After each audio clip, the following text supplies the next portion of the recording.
Hello, listeners. This is Jim, the Keys Bartender. How are you today? It's a beautiful day here. A couple clouds. Low 70s. Beautiful spring break. Daughter's on spring break. I don't know if I said that recently, so we had... she has a week worth of leisure and late night sleep. Well, actually not too so late. She went to bed early last night, and she's still sleepy, getting her 12 hours of shut-eye, which I guess I'm jealous of when I see that. When I see someone that can sleep 10 hours. I had probably one of the best nights sleep I had in months last night. And I don't know I'm trying to recreate the conditions to make that 8 hours uninterrupted sleep, but I'm just rejoicing in just the idea to get 8 hours of sleep. Now, if you're a regular listener to the podcast, you know I admit to my failings and things like that, so you don't have to say, hey, listen, he has the perfect life in the Keys. There's nothing wrong in the household, because you hear all those things. I admit to it. I try to be open about it. Well, that extends all the way to like where you live in your local, your state, your country. People get an impression, or I'll drill it all the way down to your family life or just your personal life. People, when they see you from outside, the grass is always greener kind of mentality. They say, well, man, Florida's great. They don't have any restrictions, or the Keys are great. They're just living in paradise and things like that. Nothing could ever go wrong there. The weather's always perfect. The sun's always shining, which I have to say is pretty nice to have the normal warmth all year round.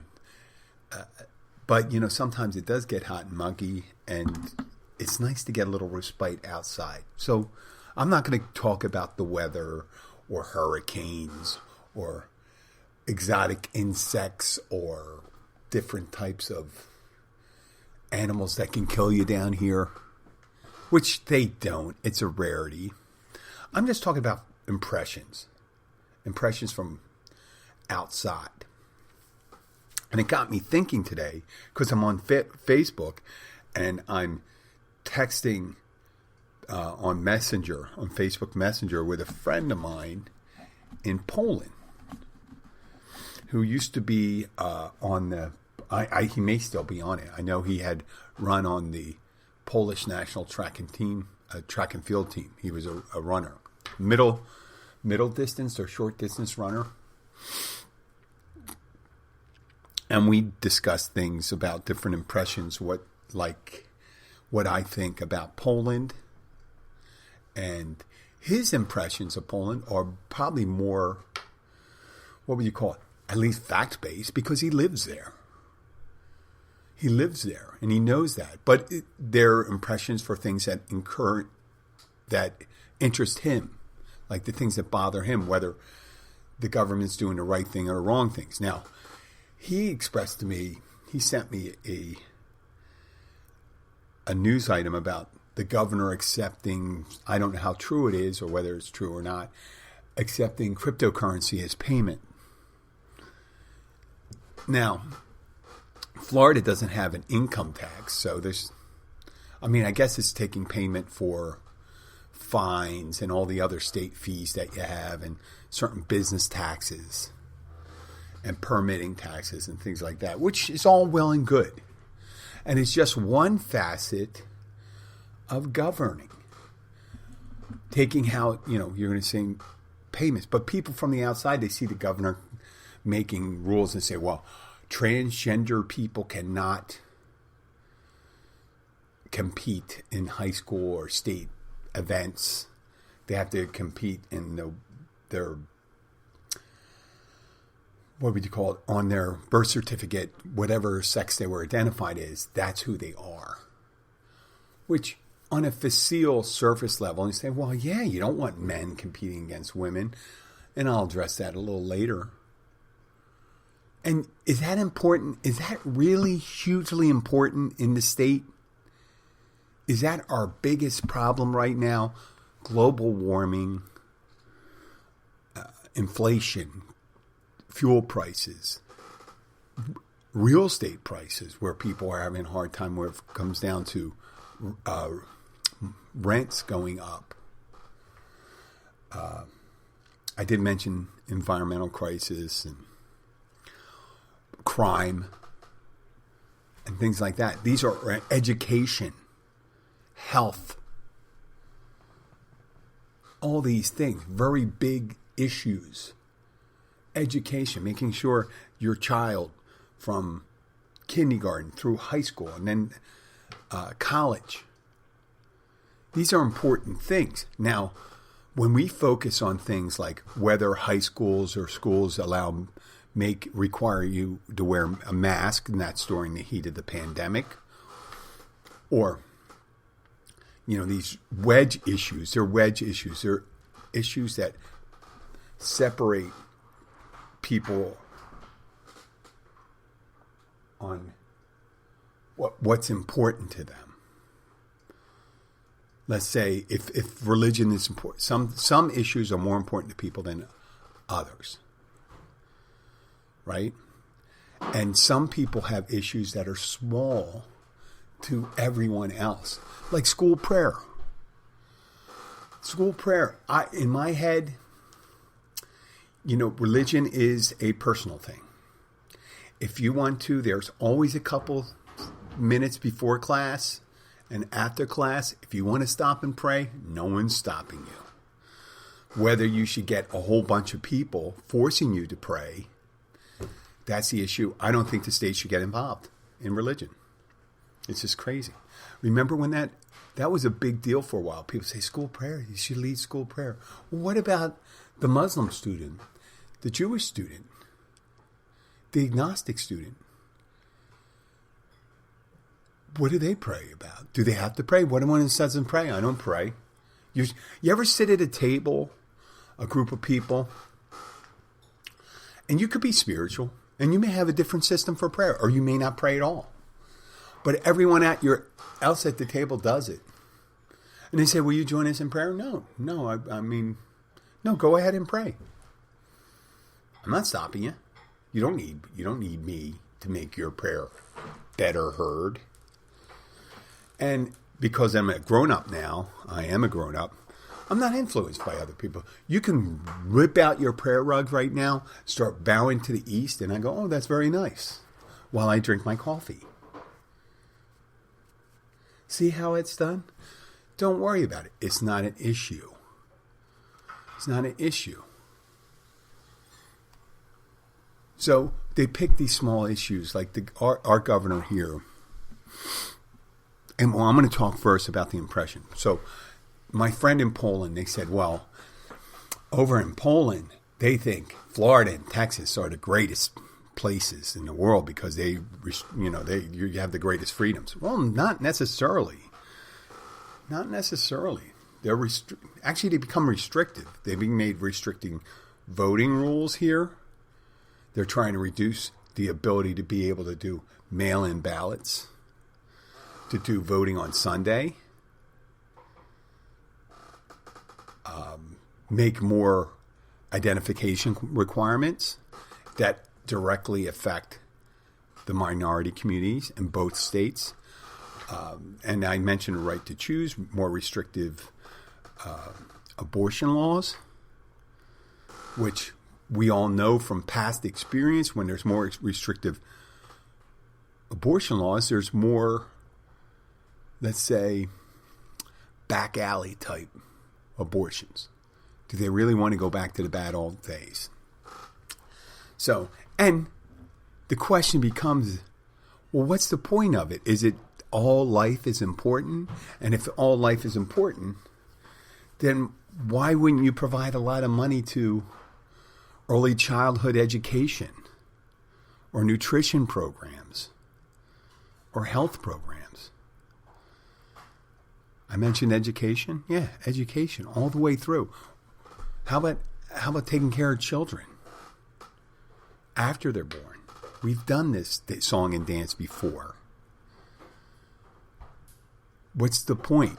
The point is making big issues, applying them to certain demographic groups like these born-again Christians and these restricted voting.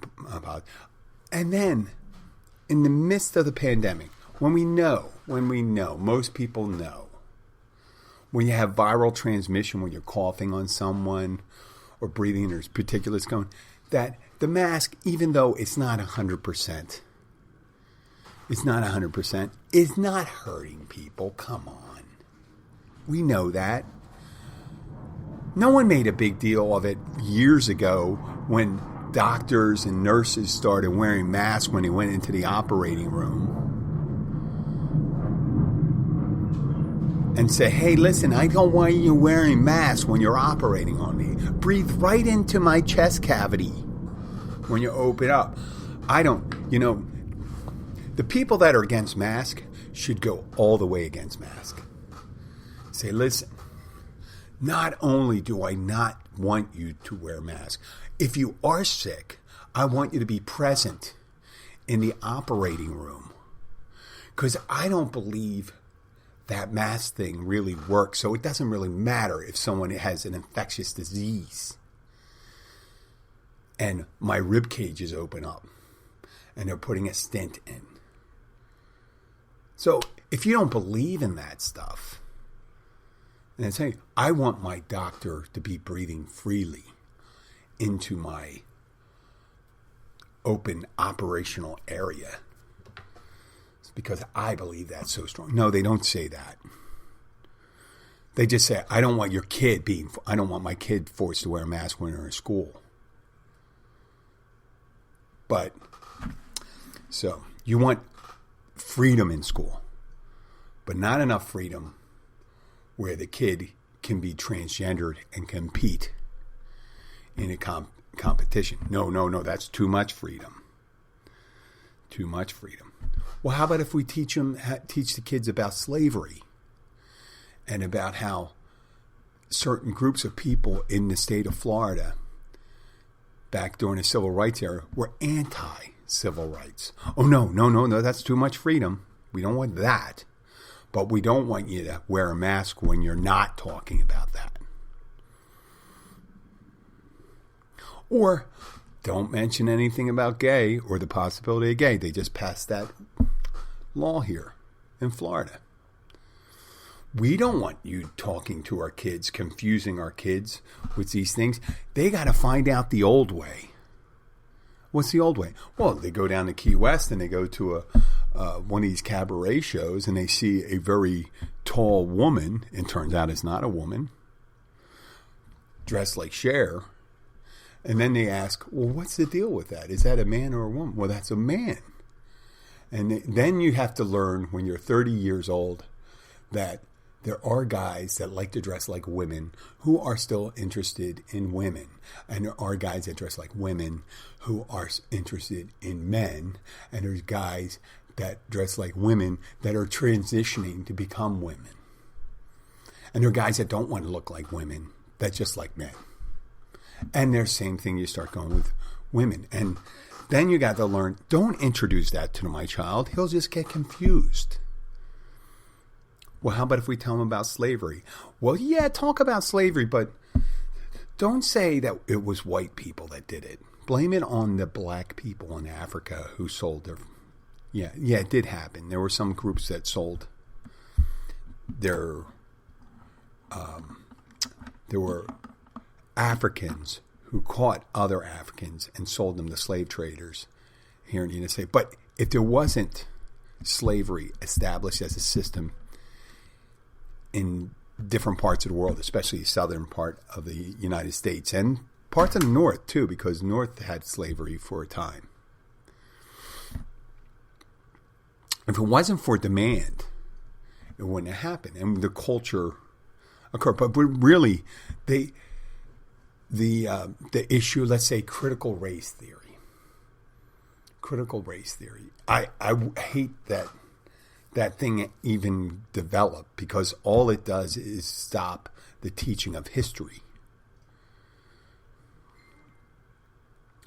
Stops the teaching of correct history, and saying that where people were choosing to go for their voting rights or education rights or housing rights, their employment rights, that there was a reactionary movement on the other side that was against those people who were looking for more freedoms. And they don't want to teach about it. You know why? Because it makes them feel guilty and feel bad. Is that the only way? Is that we don't teach about the Holocaust? If we have children of German ancestry who would feel bad, so you wouldn't be able to talk about the Holocaust? Now, you're going to have to do some of the research yourself here. Come on, listen. If you're just getting your news from one source, a friendly source, then you get one side of view, and that occurs for from the progressive side, or the conservative side. If you get your news from one source, then you only have one perspective. The same thing in school. You got to get a different perspectives. Schools and education are more open. More open. Education should be more open. Elections should be more open. Where you had the widest amount of people voting. Eligible people, I understand that. But voting. The more people that participate in election, the more ideas that are introduced in high school. And so, well, you can't introduce too many ideas in high school. I mean, sometimes I was quite surprised at the civics. Over the last, I'd say most of the time my daughter's been in school, there have been some really kind of, I'd say the state-issued history looks pretty much like what I learned about 50 years ago. And what states normally do, or people that create textbooks, is they don't really like to sanction information that makes them look less than open or friendly or bad.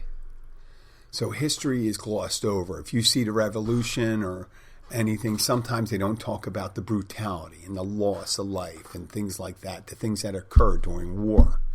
They say this war was fought for this reason.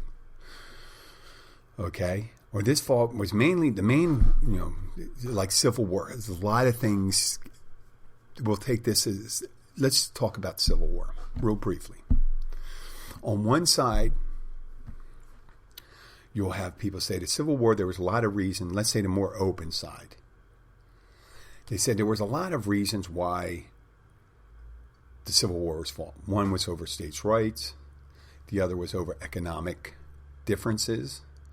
The other was parochialism. And on the more open, about the right to be able to maintain the system of slavery. This peculiar lifestyle, whatever they wanted to call it, to preserve their economic standing or their system. They say this is our culture. Your culture is to subjugate a certain amount of people, and say, well, it wasn't that. This is to be able to write to correctly teach the Civil War. You got to talk about all these things. You can't just say it was about states' rights. States' rights to do what? Taxes. That was more Revolutionary War than the Civil War. No. The main thing, as written in the Confederate Constitution, which was mentioned several times, the protection of slavery. Now, as you reduce the impact of slavery as one of the progenitors of the Civil War, people start saying, well, that wasn't about that. It was very little to do with that. It's about culture. It's about culture. A very few people go over you know, go over to armed combat because you can't, there's people stopping you from making your fried chicken recipe or your biscuits and gravy or sweet tea. That war is over major issues, as we see in Eastern Europe right now. So I'm going back and forth with Bartek, and I'm showing them, say, listen, they lionize these things. They say important things. The governor, last month, he had a little news conference, and he had high school students behind him or college students behind him. And some, most of the students were wearing masks when he came out. And he pointedly, in irritated fashion, told them, he goes, you don't have to wear that mask. And then he says, take off those masks. You have this man in his late 40s, early 50s, yelling at you, the governor of the state. And granted, some of them didn't take their mask off, and I appreciate that. But is that the hill you're willing to die on? To say, listen, the most important thing is the mask. It's not education. It's not gun violence. It's not health. This is more important. Or the 1 out of 1,000 transgendered athletes that may be competing. I'm going to pause right now and I'll be right back. And I am back.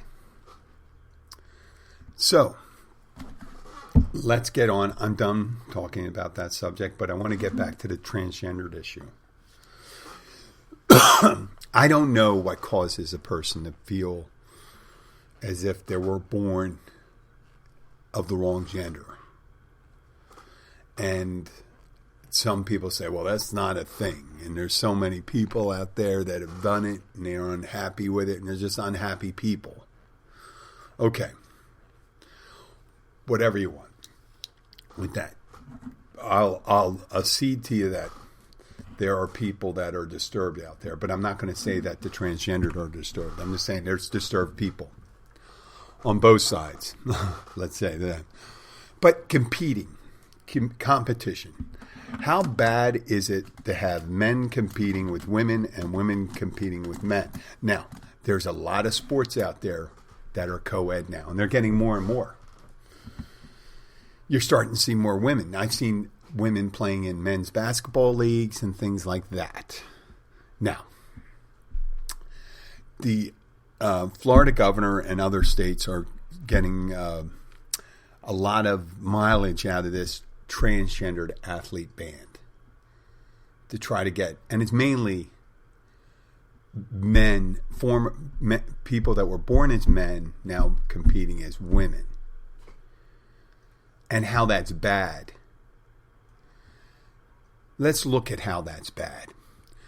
I'm going to tell one story. I promise I won't bore you. And you know probably where I'm going to go. Until the 50s,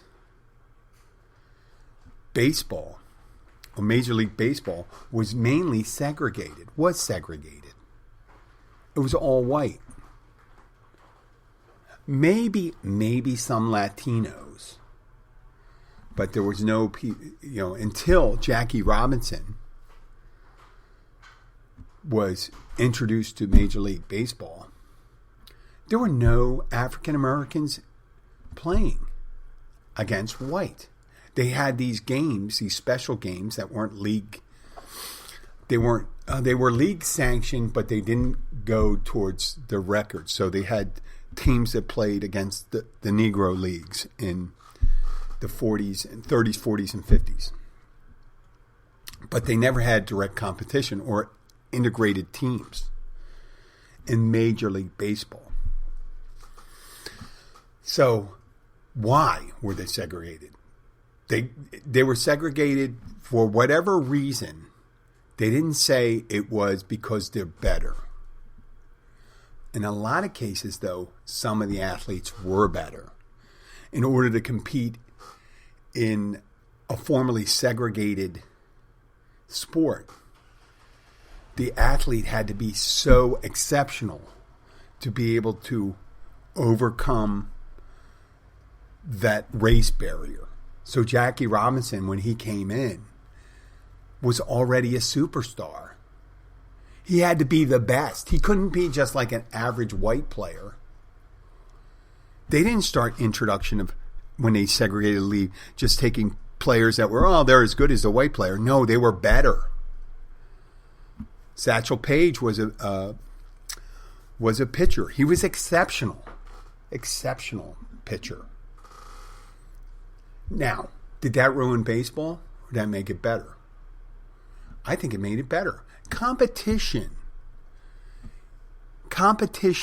directly entails that you play against the best. The only way you can get better is to play in general, other than practice and fitness and the study of the game.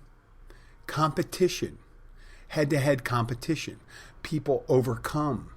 When you play someone who may have better physical skills than you, better endurance, you beating them is a greater achievement. Right? So bringing in people, having someone join, if you play any sport, when you compete on a regular basis against someone who is a perceived better, more skilled player, better funded player, better trained player, your ability to play that sport is generally increased through competition. So why would you want to reduce the competition? When you want to increase it, say, well, that's pretty amazing. It's like, rarely does a sport become easier. Do you want to make a sport easier? They don't drop the basketball net lower or make the football field shorter. It's 10 yards to a first down. Well, we're going to make it 8 yards. Right? Major League Baseball is no danger of reintroducing the T-ball. Say, well, instead of having pitchers, we're just going to tee up the ball and you're going to hit it off there. And if you hit it this far, or you get up, in grown-up play, in adult play, when a team goes up 10 runs, you normally don't quit. You just keep on playing. Right? So why would you reduce the level of competition? And if that's the reason, so well, it's unfair. In all those movies, there was a movie called Vision Quest where this guy wanted to go up and move up in weight and compete against the greatest wrestler, or move down in weight, I guess. He had to move down in weight in order to compete against the best competition. But in wrestling or boxing, moving up into different weight classes, let's say Holyfield, he was, I'm going to get this, he was welterweight and he moved into heavyweight to fight Tyson. It's very difficult to move up in some weight classes. Some, I think it's because the intricacies are you very rarely see someone from a middleweight move into a heavyweight. But if they had to, the competition would be incredible. If you had to compete, if you were middleweight and you had to fight heavyweights all the time, I wager eventually you would become a really strong power puncher. If you were able to hold your own for some, more than a round or two. So the greater the competition you have, the greater skills you develop. It's like school. You go from elementary school, you're challenged a bit in elementary school, then you go on to middle school or junior high, and then high school, and each step of the way, you're challenged more. And then you go on to college, and then you have your graduate school. You're challenged more and more, and the bar gets higher. And the better your competition, the better you are. I mean, who says I only want to play against weak players? Unless you're like the Dallas Cowboys. I don't know why I had to throw an insult against the Dallas Cowboys, and I apologize for that. That was really very Philadelphia finish of me. I'm from Philadelphia, so I can say that. Why would you want to reduce the abilities of your competitors? Wouldn't that make you excel? A better league, a stronger league makes for better participants or stronger participants. And we've seen that. We see that in the world at large. Whoever you're competing against. You don't see too many armies. Like armies. Let's go nation states. Russia. I'm going to apply this to international relations. Russia was seen as a powerful country. They defeated the Chechens, a very small country, Georgia, a younger, weaker Ukraine back in 2008, 2014. All different places. In the Ossetian region of the Caucasus, I did mention Georgia, and they said, well, the Russian military is powerful and stuff like that. Now we see when they have competition, direct competition against a varsity trained team, which is, let's say, the Ukrainians. They don't have the same equipment as the Russians, or the amount of equipment, or the amount of men. But you can see better training makes for better competition, and the Ukrainians are showing that they have the fighting spirit. I know, you think, Jim, I thought you weren't going to be talking about the war. I said, well, the war is going on, and they're experiencing it. Can't we just fucking talk about it for a moment? Okay, well, I'm using it as an example. So, after they're done, the Ukrainians are going to have to say, well, if we can beat the Russians now, I guess there's only other competitions would be people like China after that. I know, why would you say something like that?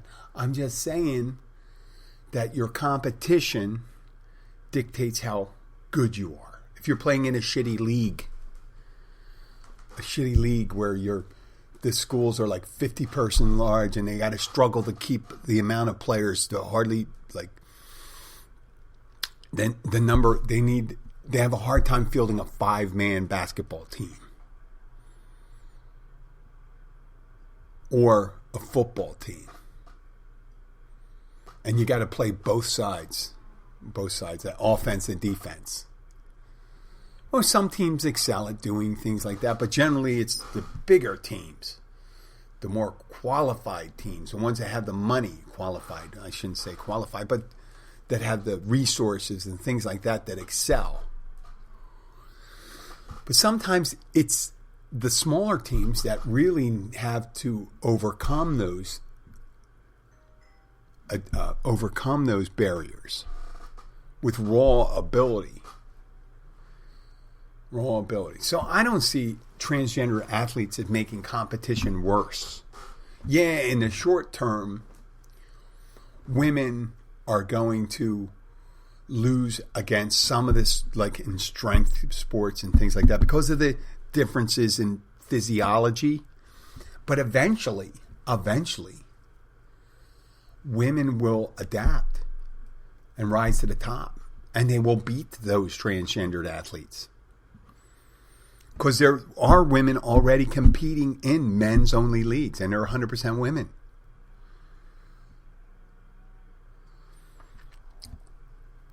Competition allows the cream to rise to the top.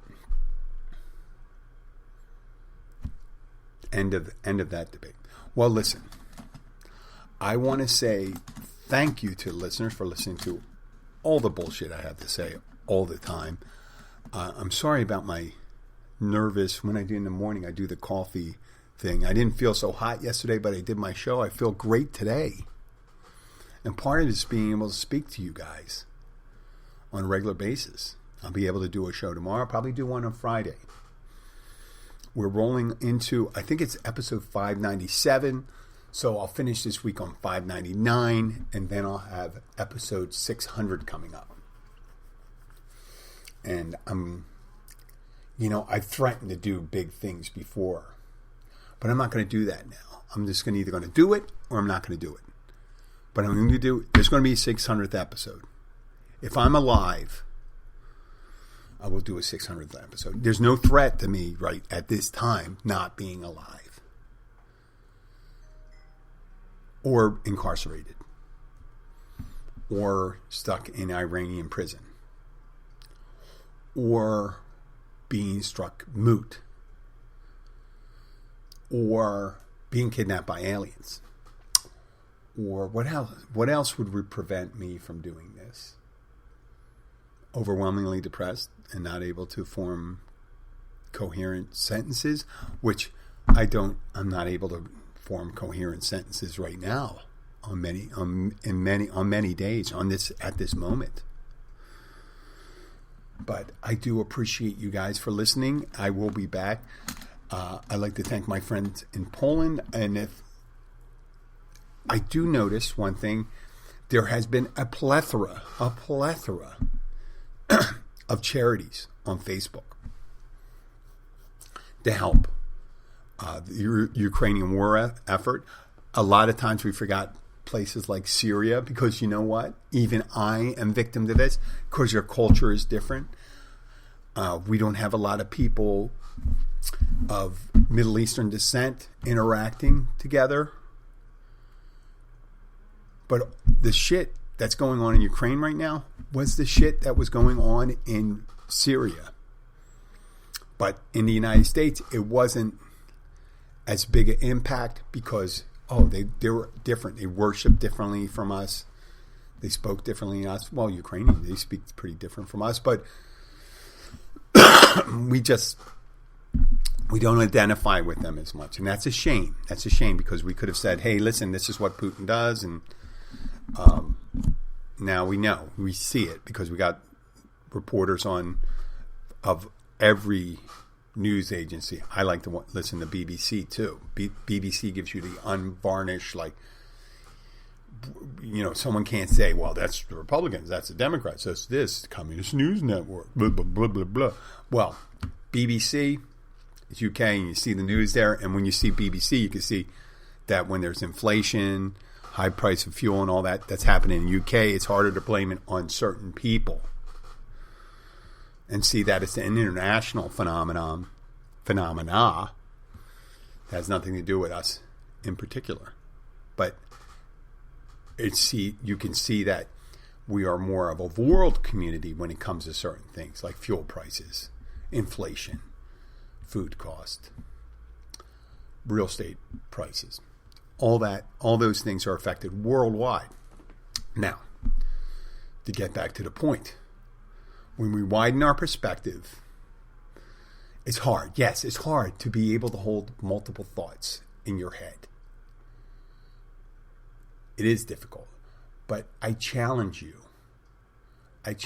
I regularly try to listen to some of the more conservative viewpoints, but I seem to see their sources seem to be single. The more conservative, and some of the liberal seem to be very single focused on certain issues, and they don't get a wide influx of views from different sources. You got to look at that. So when it comes to these fundraisers or charities, you got to be real careful, because there's a lot of different things going on, and there's a lot of fraud. It's best to stick with the well-known ones. Go to the main sources. Like if you want to do humanitarian relief, medical relief, Doctors Without Borders, excellent. Save the Children Foundation, UNICEF, certain religious charities, Catholic Charities is an excellent one. But you can go and find all these ratings for these charities to see what are the ones that are the most efficient at delivering resources. And that's the best way to do it. Not just click on the first thing on the picture of someone holding a puppy. Because there's a lot of pet ones out there. And you got to be careful because some charities only deliver pennies on the dollar. And like the most egregious ones, I remember some of the cancer and heart foundations, the fake ones, were delivering like less than 10 cents on the dollar. And the rest of the 90 cents or 92 cents on the dollar was going to administrative funds. That's salaries. So you want to get the most efficient NGOs. If you're going to give $20, it's nice to know that 18 of that dollars is going directly into food stuff or diapers or this or that. But there's big groups that do that. And there's one that says, we only do diapers. Okay, maybe, but make sure that the charity you're delivering is delivering the resources to the right people with the right amount of efficiency. And that right amount of efficiency is over 70%. 70% of what you donate goes directly into that thing you're funding. And I leave you with that today, and I'd like to thank you for listening. Have a great day. This is Jim the Keys Bartender. Goodbye. Let's get that music on.